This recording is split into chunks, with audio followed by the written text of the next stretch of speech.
जय हिंद। स्वागत है आप सभी का फिर से इस दूसरे नंबर वीडियो में। और आज हम देखिए फिर से लुसेंट और क्रान को सुनेंगे और ये क्यूज को हम आगे की ओर स्टार्ट करेंगे। तो हम आपको जैसा बताए थे कि आप अपने मन में क्वेश्चन को गुनगुनाते रहिएगा कि क्वेश्चन आपका क्या, इनसे जो करेंगे वो आप भी गुनगुनाइएगा कि इसका आंसर ये होगा, समझे। यही क्यूज का फायदा मिलता है, क्यों?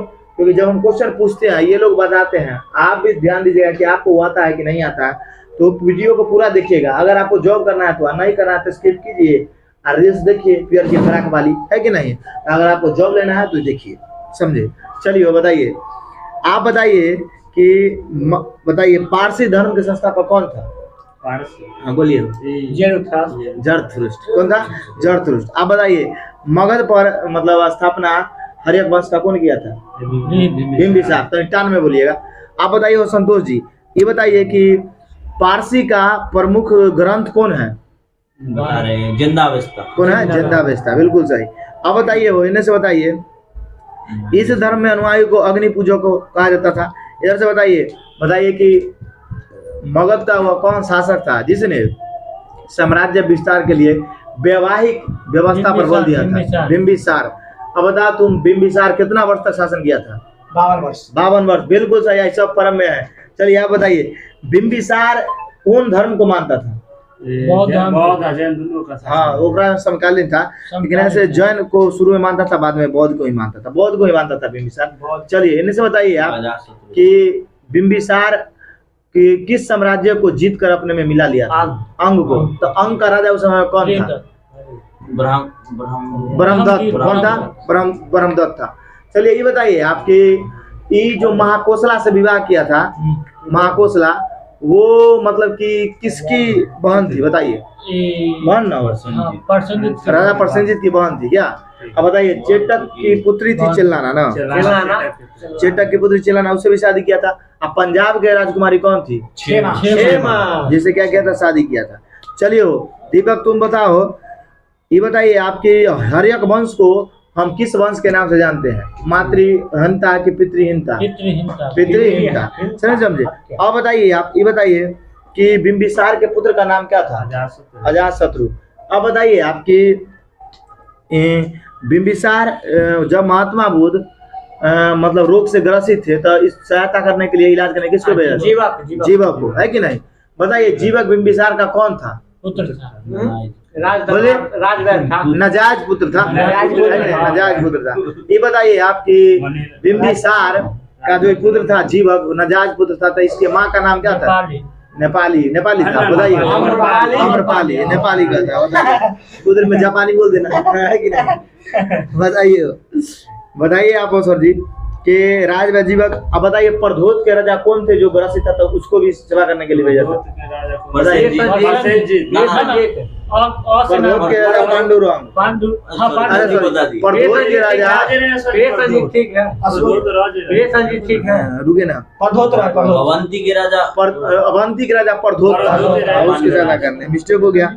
चलिए ये बताइए कि अजातशत्रु ने किसको मारकर कब गद्दी पर बैठा? पिता के मार 39 मिनट 493 में कब बैठा? 493 में। चलिए इधर से बताइए कि अजातशत्रु शुरुआत में किस धर्म को मानता था?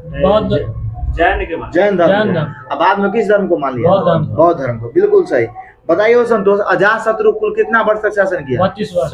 32 वर्ष। वाह बुल्लर, बहुत निम्न, बहुत अच्छा सुना रहा है तू। बहुत दूर जाएगा, इतना दूर जाएगा किसी को मिल नहीं पाएगा। चलिए ये बताइए दीपक जी कि अजातशत्रु ने वैशाली को किसके सहायता से जीता था? वो अपन तू है दीपक, पूछ रहा हूँ उससे। बताइए किसके सहायता से वैशाली जीता था? वर्षकार के सहायता से। किसके? वर्षकार के सहायता से। चलिए इन्हें से बताइए कि मतलब अजातशत्रु को कौन मार दिया?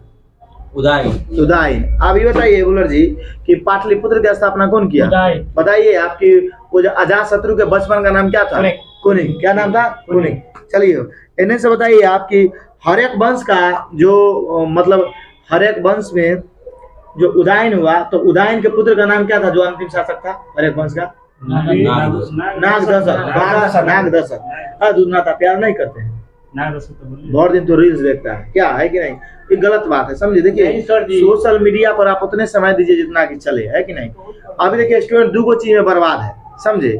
एक सबसे ज्यादा अगर बर्बाद है ना तो गर्लफ्रेंड से भी ज्यादा मोबाइल में आदमी बर्बाद है।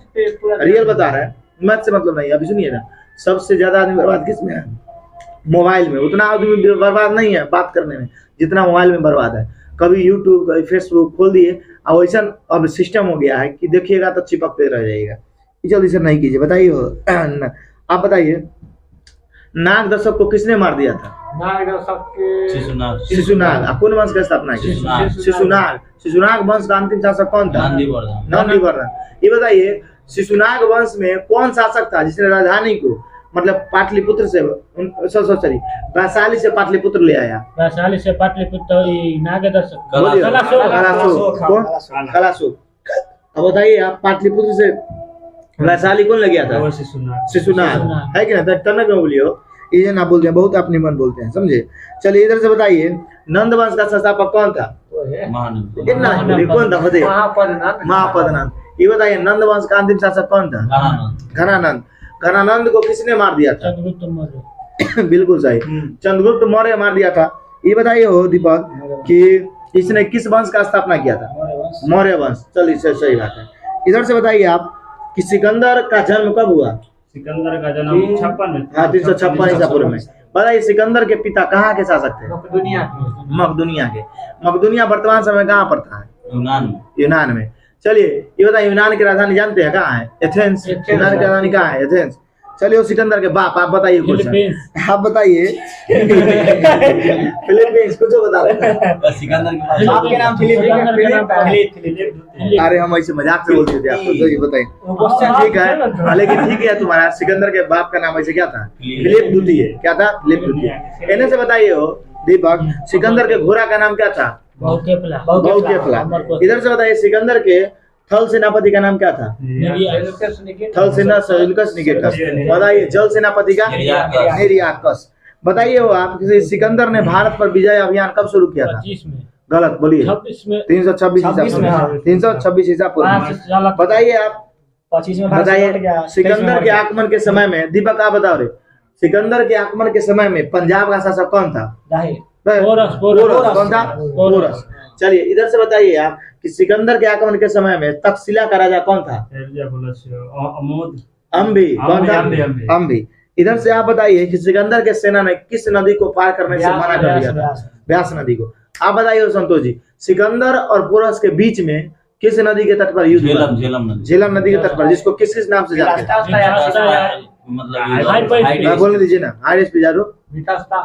देखिए एक आदमी बोल रहा है बीच में झूमर सब आदमी पारने लगते हैं, झूमर मत पारिए, ब्याह थोड़े है। बताइए हो बुल्लर चाह, बताइए हो बुल्लर चाह सिकंदर के स्थल मार्ग से भारत से कब लौट गया था सिकंदर?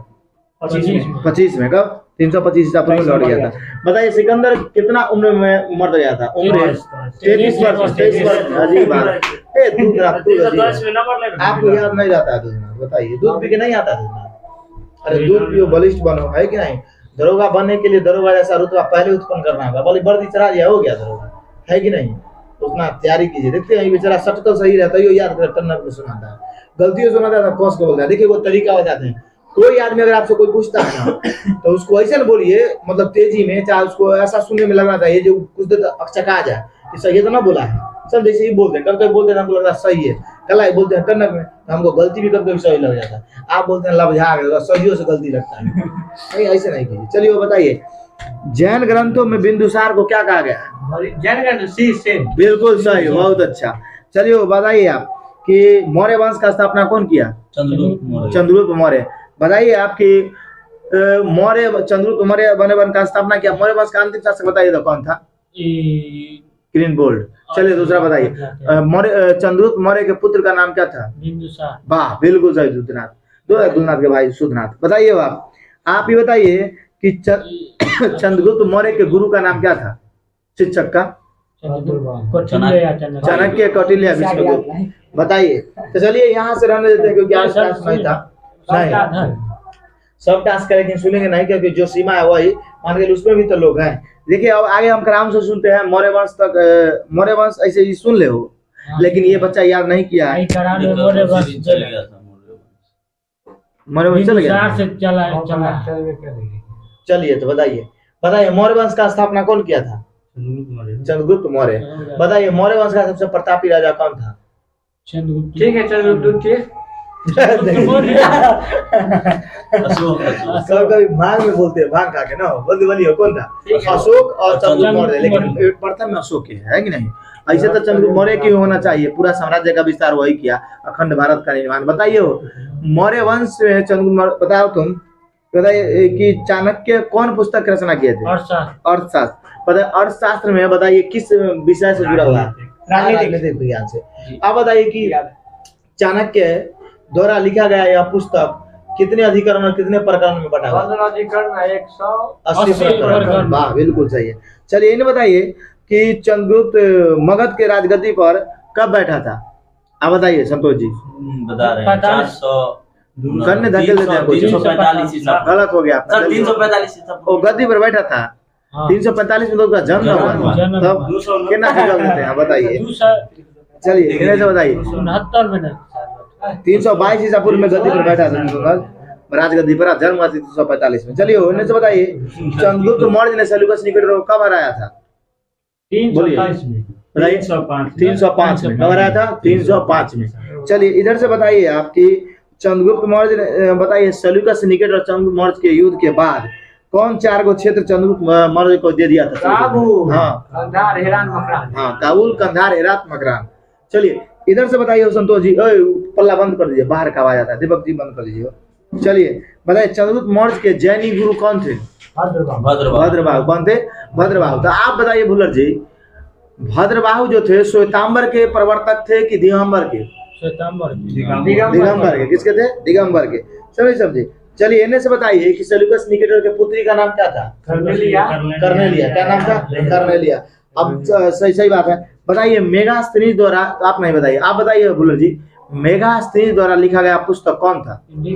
इंडिका। बिल्कुल सही बात। इन्हें से बताइए आप कि मेगास्थनीज किसका राजदूत था? सेल्यूकस निकेटर का। सेल्यूकस निकेटर किसका सेनापति था? Seleucus Nicator. हाँ सिकंदर का। बिल्कुल सही। इन्हें से बताइए संतोष जी, आप बताइए चंद्रगुप्त मौर्य और सेल्यूकस निकेटर के बीच के युद्ध जो हुआ इसका वर्णन कौन किया है? बता रहे हैं नहीं, बोलिए एम्पियानस। फिर बताइए चंद्रगुप्त मौर्य ने सेल्यूकस निकेटर को 500 हाथी दिया था, ये कौन बताया है? बोलिए प्लूटार्क। क्या होता है प्लूटार्क? थोड़ा लुसेंट भी देख लीजिए। देखिए क्या होता है ना, ज्यादा दिन पढ़ा हुआ होता है ना, तो कुछ नाम ऐसा होता है जो आपके दिमाग से निकल जाता है, पिछल जाता है कि नहीं है? तो इसलिए थोड़ा देख लीजिएगा, समझे। चलिए बताइए, याद करके आइएगा। बताइए चंद्रगुप्त मौर्य ने अपना प्राण कब त्याग दिया था? 298 में। कहाँ पे त्याग गया था? श्रवणबेलगोला में। बताइए चंद्रगुप्त मौर्य के पुत्र का नाम क्या हुआ? बिंदुसार। बताइए बिंदुसार को भद्रसार या बरिसार किसमें कहा गया? वायु पुराण में। बिल्कुल सही है।